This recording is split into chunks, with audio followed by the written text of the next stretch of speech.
போர் அடிக்குது மீட் பண்ணணும்னு சொன்னேன். வந்தேன். வந்து அரை மணி நேரம் ஆகுது. இப்போ எனக்கு போர் அடிக்குது.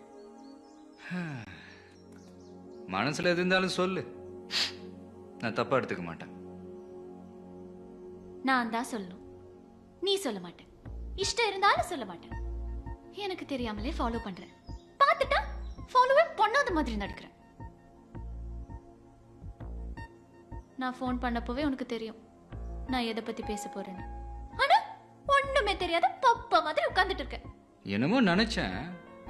பரவாயில்ல, பயங்கரமான கேடிதான் நீ. யார் இல்ல, இப்ப எல்லாரும் அப்படிதான். வெளியதான் ஒண்ணும் தெரியாத மாதிரி. தோ நீ நான். சரி, விஷயத்துக்கு வா. ஷோ முருகா, என் நிலைமை எந்த பொண்ணுக்கும் வரக்கூடாது. எப்படி சொல்றது, எப்படி ஆரம்பிக்கிறதுன்னு தெரியலையே. சொல்றேன். ஆக்சுவலி என் ட்ரீம் பாய்க்கு தேவையான ஒரு குவாலிட்டி கூட உன்கிட்ட இல்லை. ஏன்னு தெரியல, என் மனசு எப்போ உன்னையே தேடுது. எவ்வளோ தடவை நான் என்னையே கேட்டேன், அவ எனக்கு கரெக்டா இல்லையான்னு. எப்ப கேட்டாலும் என் மனசு சொல்ற ஒரே பதில் தமிழ்.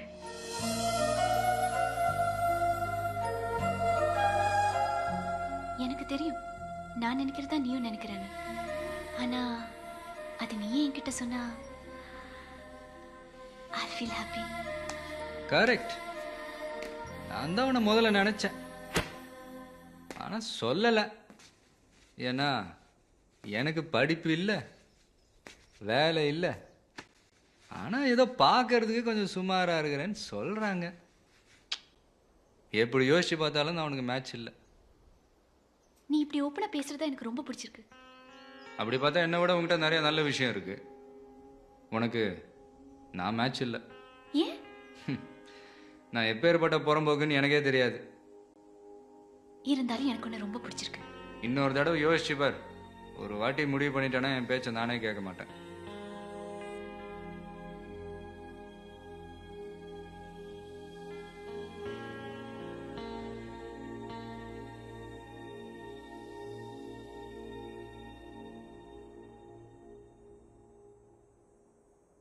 கண்ணை மூடு. எதுக்கு? Just close your eyes.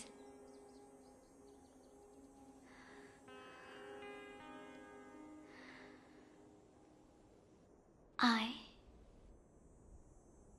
love